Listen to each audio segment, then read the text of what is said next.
Canal del Congreso, el canal de la Unión. Presenta.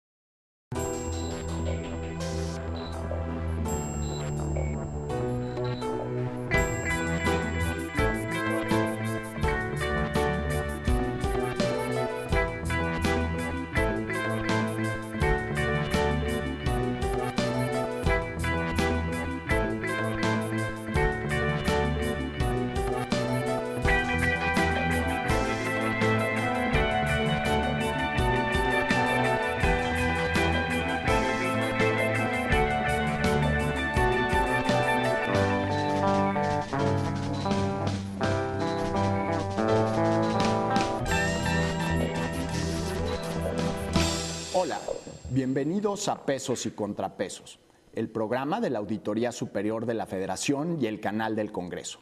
El día de hoy hablaremos sobre la defensoría de las audiencias y la rendición de cuentas de los medios de comunicación. Para ello contamos con la presencia de André Dorcé.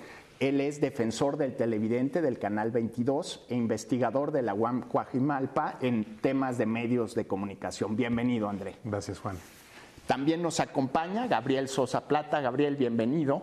Contrario, muchas gracias. Que es mediador del IMER y profesor de la UAM Xochimilco. Así es, la UAM presente. Muy bien.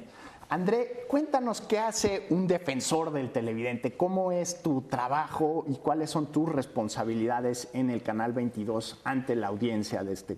Claro, son varias dimensiones. La primera y la más importante tal vez es en principio escuchar las inquietudes, sugerencias, quejas que los televidentes tienen respecto a este canal, a la barra programática, etcétera, etcétera.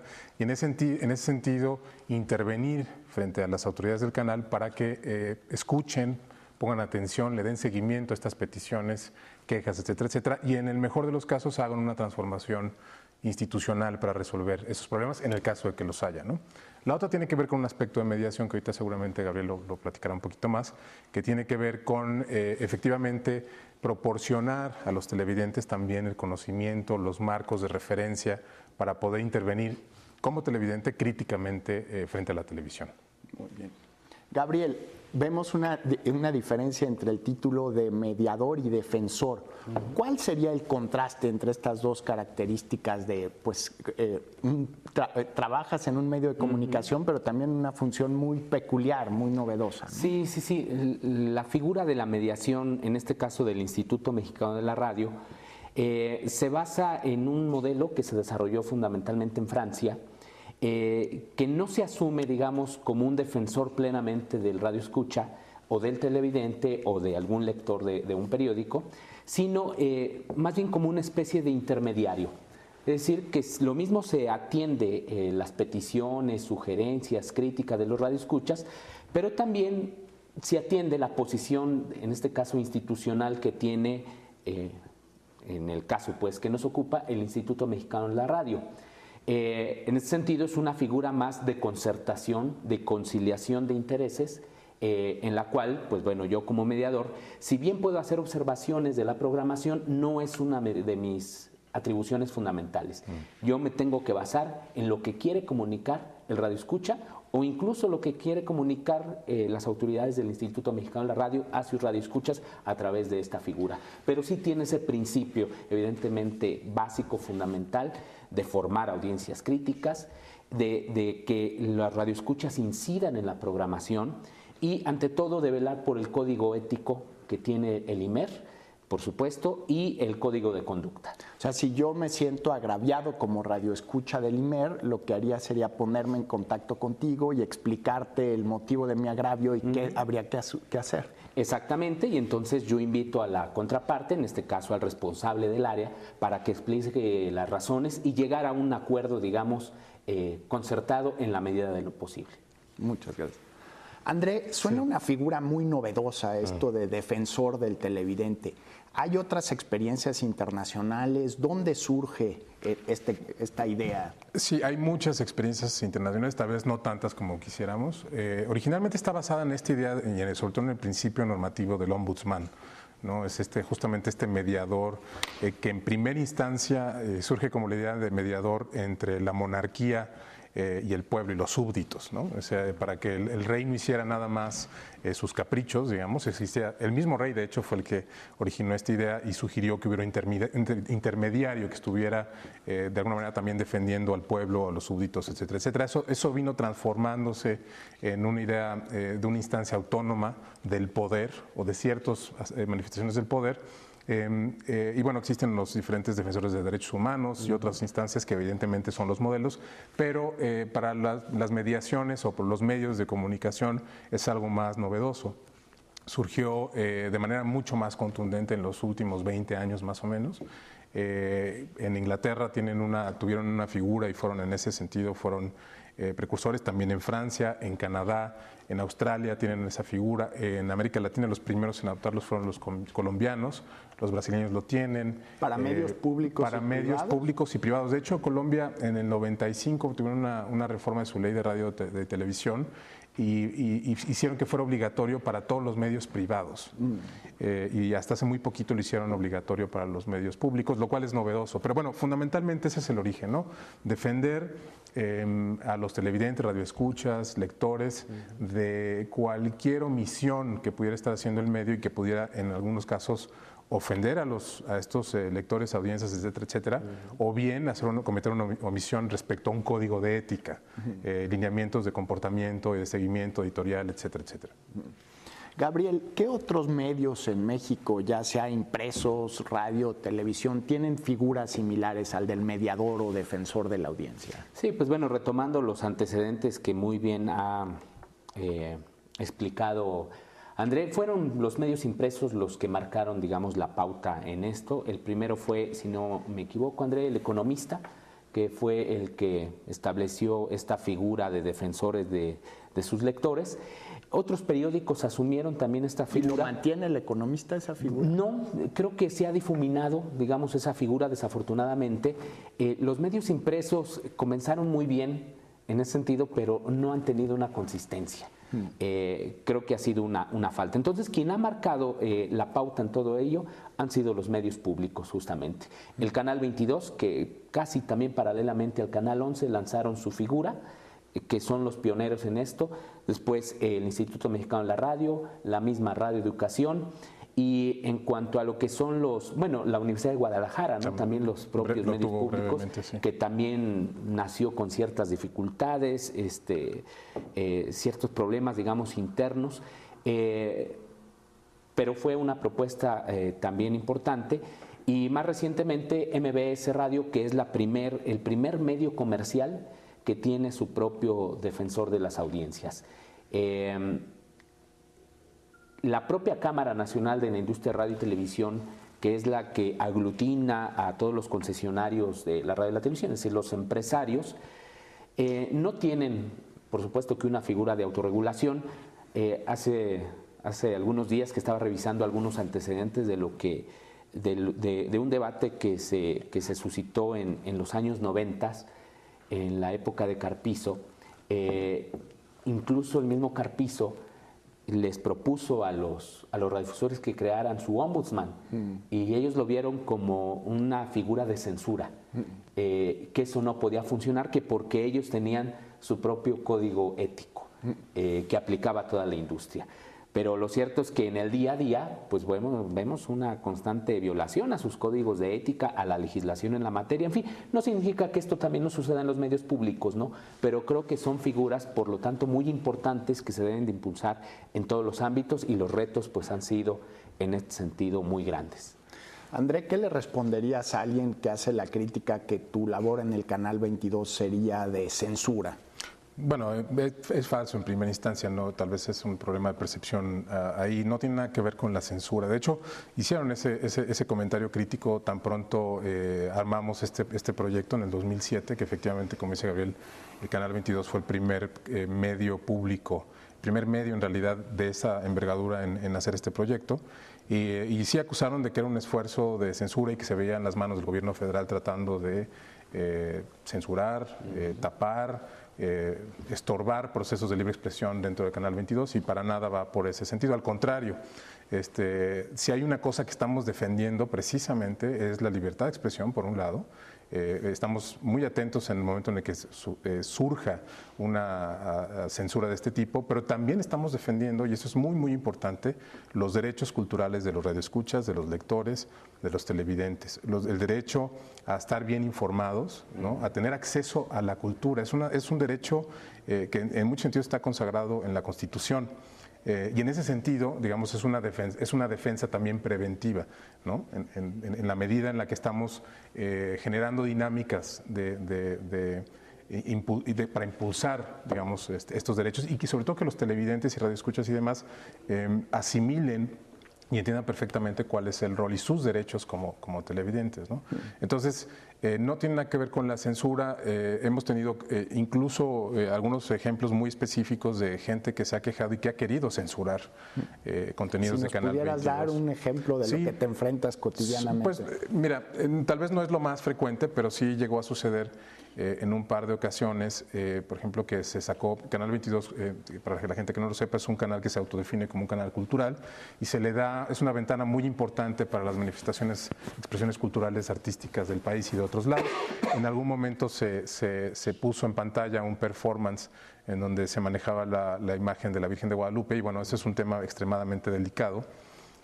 Porque en México pues hay una fuerte cantidad de personas que son católicas, cristianas, etcétera, y hubo quien se sintió ofendido por esta cuestión y de hecho pidió de alguna manera que se quitara ese contenido, ¿no? Y tuvimos una discusión. Aquí es muy importante y en ese sentido el papel... Pero pues ya se había transmitido, ¿no? Ya se había transmitido, pero lo que quería de alguna manera era o bien una disculpa pública del canal y tal vez el compromiso incluso de que el canal asumiera la responsabilidad de no volver a transmitir un contenido de esa naturaleza.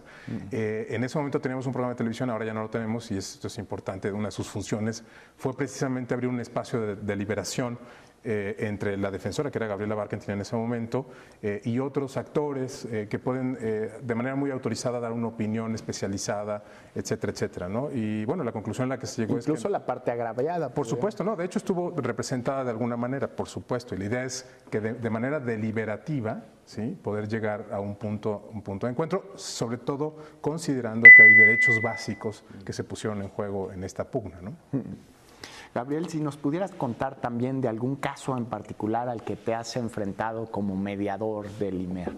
Yo en realidad llevo poco tiempo en la mediación, entré el 1 de agosto, es decir, apenas llevamos 2 meses y medio, vamos para 3 meses. Por ejemplo, el caso reciente es decenas de radioescuchas jóvenes que están molestos porque se sacó del aire una cápsula que se llama Reacción, que es una cápsula, digamos, de cierto contenido de divulgación científica producida de una manera muy amena. Es una muy buena noticia que los jóvenes protesten porque se sacan una cápsula científica. En una estación que también le va muy bien en rating, que es muy escuchada, que se llama Reactor, sí. 105.7. Y estamos, por ejemplo, ahorita en eso. Me da mucho gusto, digo, que obviamente esté en este tipo de manifestación. Lo mismo me llegaron por correo electrónico, están colocados en el blog, me han buscado a través del Twitter, de que quieren que regrese a un horario que tenía, que era las 11:30 de la mañana.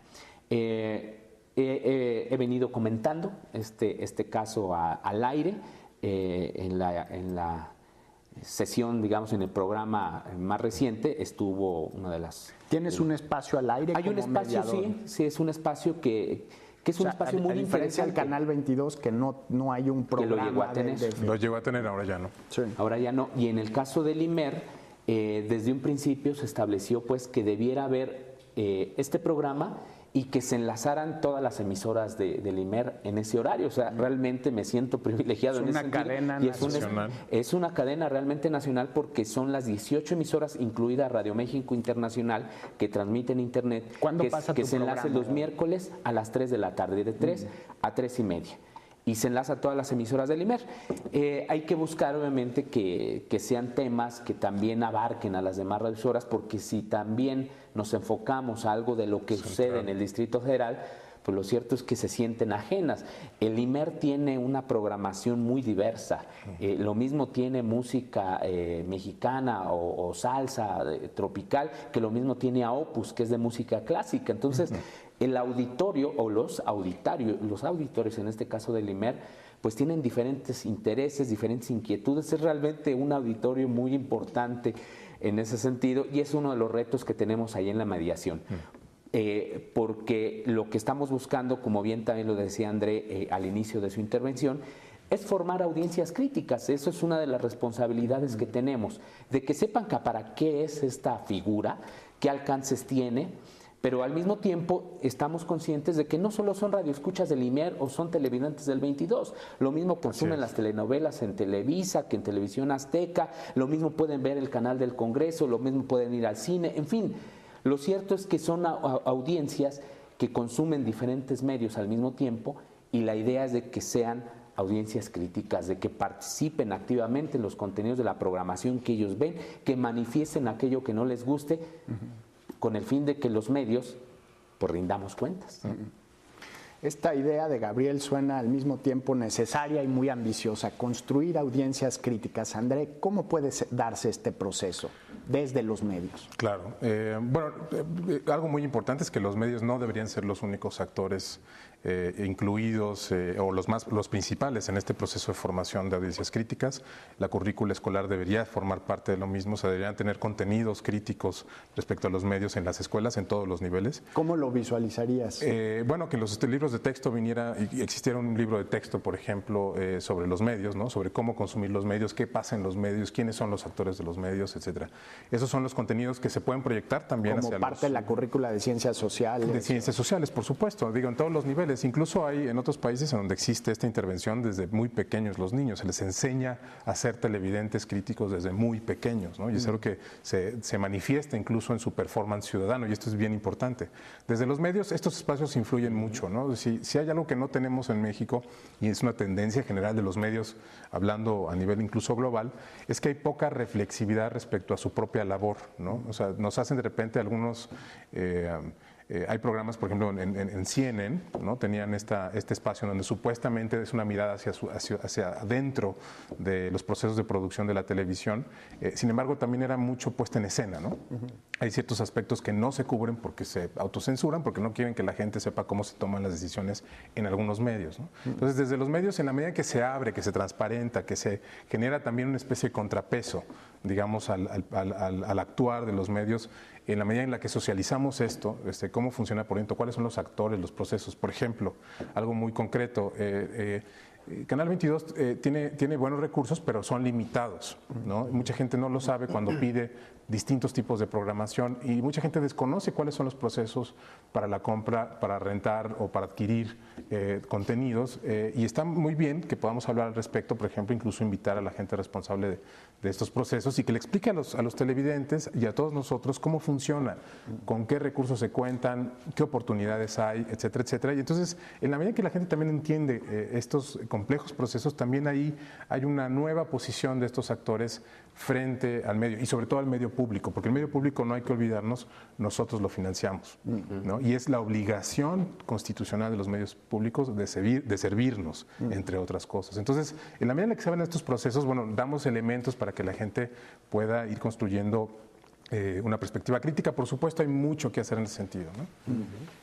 Gabriel, ¿cuál es la salud democrática de nuestros medios de comunicación? Nos quejamos muchos de que tenemos una televisión pues muy oligopólica, con dos grandes cadenas privadas, pero bien, de repente teniendo acceso a otras televisiones del mundo vía cable, la española, la italiana, algunos canales de América Latina, pues pareciera que no estamos tan mal. ¿Cuál sería tu punto de vista? No, bueno, creo que sí estamos mal.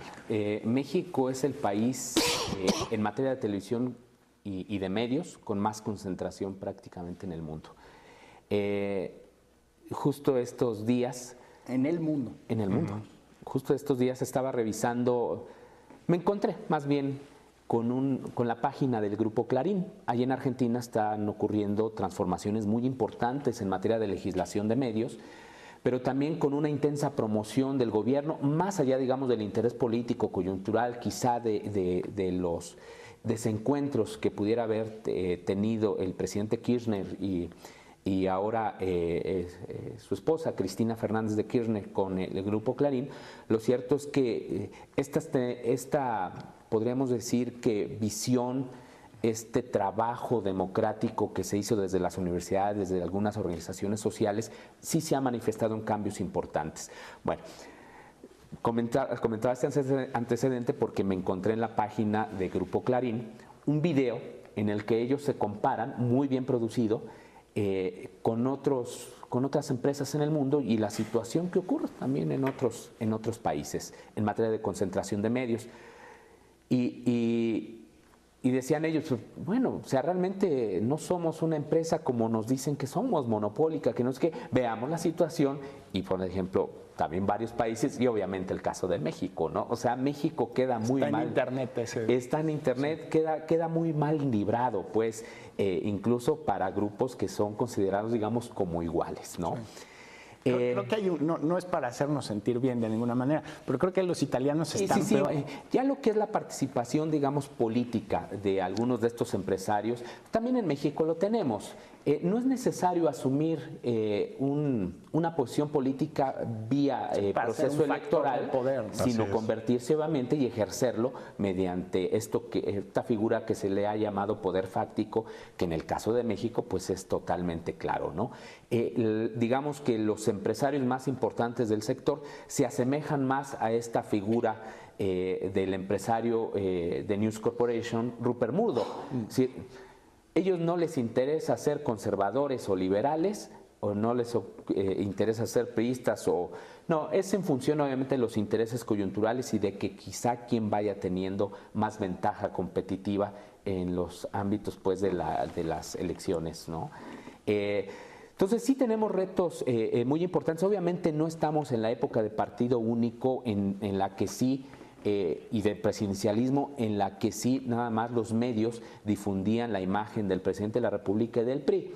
Esa etapa sí la hemos superado. Creo que los medios sí han tenido avances importantes, no por una concesión de ellos, sino también por los avances democráticos que hubo en el país, pero al mismo tiempo porque al menos hasta antes de la reforma electoral de 2007, realmente la radio y la televisión obtenían ingresos muy importantes en materia de inversión, pues, de publicidad política, ¿no? Eran tiempos, digamos, de bonanzas que se acabaron con la reforma de 2007. Sí, todos estos factores han contribuido a que el escenario comunicacional y al menos la apertura hacia las diferentes fuerzas políticas, pues es ya una realidad en México. André, Gabriel nos habla de que tenemos una televisión sumamente concentrada en el país. ¿De qué manera se pueden tomar decisiones para tener mayor competencia, mayor pluralidad en este medio tan importante? Bueno, dos cosas. Comentabas la televisión restringida por cable u otra vía que es de paga. No hay que olvidar, más o menos 30% de la población en México tiene acceso a esas vías, incluso un porcentaje... Quiere decir que 70 no. Exactamente, y de hecho quienes tienen acceso a estos canales que mencionaste específicamente son menos todavía, porque no todos los paquetes incluyen todos los canales, ¿no? Y no toda la gente que puede acceder a estos canales los puede realmente asimilar, digamos, ¿no? No tiene necesariamente capital simbólico, etcétera. Entonces es una situación complicada ahí. Y algo adicional, perdón que te interrumpa, André. De acuerdo con las mismas mediciones que ha hecho Ibope y algunas de estas agencias pues se encargan de medir las audiencias, se encuentra que incluso la gente que contrata servicios de televisión de paga es para ver fundamentalmente los canales de televisión abiertos en sus propios sistemas. Es decir, hay una audiencia ahí muy importante. Perdón. Sí, en ese sentido yo creo que hay mucho que hacer. Digamos, hay propuestas de reforma para la legislación de medios que son muy importantes, que plantean un esquema muy completo de modificación, pero lo fundamental es evidentemente evitar la concentración, abrir, pluralizar las manos en quienes reside el poder de producir y transmitir señales de televisión, de radio, etcétera, etcétera, en el país. La diversidad sociopolítica, sociocultural de este país que es tan grande y tan compleja no se ve de ninguna manera reflejada en los contenidos televisivos, y en ese sentido hay mucho que ampliar, por ejemplo, incluso a nivel mucho más local, digamos. Por ejemplo, Canal 22 todavía no es una cadena nacional, de hecho Canal 11 no lo es del todo. En ese sentido hay un desafío enorme para que los medios públicos, que desafortunadamente están muy centralizados, puedan llegar a otros lugares, ¿no? Pero bueno, fundamentalmente eso, entre muchas otras medidas que se tienen que tomar, y bueno, hay que terminar de esta discusión sobre la reforma, porque ahí están planteadas muchas, a mi parecer, de las soluciones que necesitamos para democratizar realmente los medios con la participación de la gente. Sí. Gabriel, nos quedan 2 minutos, pero si nos pudieras decir de qué manera la transición a la televisión digital podría ayudar a darle mayor pluralidad a la televisión en México. Tema fundamental de estos cambios tecnológicos que están generando es porque finalmente la digitalización permite un mejor aprovechamiento del espectro eléctrico, pero si no tenemos una clara definición de política pública, es decir, si realmente no se está pensando, al menos en el gobierno, ni en la COFETEL, ni en la SCT, de democratizar los medios, la digitalización lo único que va a hacer, que es lo que finalmente estamos viendo, es preservar este modelo de concentración que tenemos de la era analógica a la era digital, desafortunadamente. Y aquí sí... Concentración con nueva tecnología. Exactamente, o concentración digital, ¿no? Es decir, con mejor calidad de imagen, mucho mejor definición, sonido surround, pero finalmente la pluralidad y diversidad pues realmente sigue siendo en esencia la misma, desafortunadamente. Gabriel, André, pues verdaderamente una plática muy interesante, yo la disfruté muchísimo, espero que ustedes también lo hayan hecho. Y hay que recordar que uno de los principios fundamentales de la democracia es que el poder debe rendir cuentas. Y aquí el concepto de poder no se limita a nuestras autoridades, al Poder Ejecutivo, al Presidente de la República, al Congreso, a senadores, a diputados. Los medios de comunicación en México, sobre todo la televisión, pero también el radio y los medios impresos, sin duda son factores de poder. La defensoría de la audiencia o la figura del mediador justamente son mecanismos de rendición de cuentas para que estas instituciones que son factores de poder en nuestro país efectivamente le rindan cuentas a su audiencia. Esto fue Pesos y Contrapesos. Muchas gracias por habernos acompañado. Lo esperamos para la próxima.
Canal del Congreso, el canal de la Unión, presentó.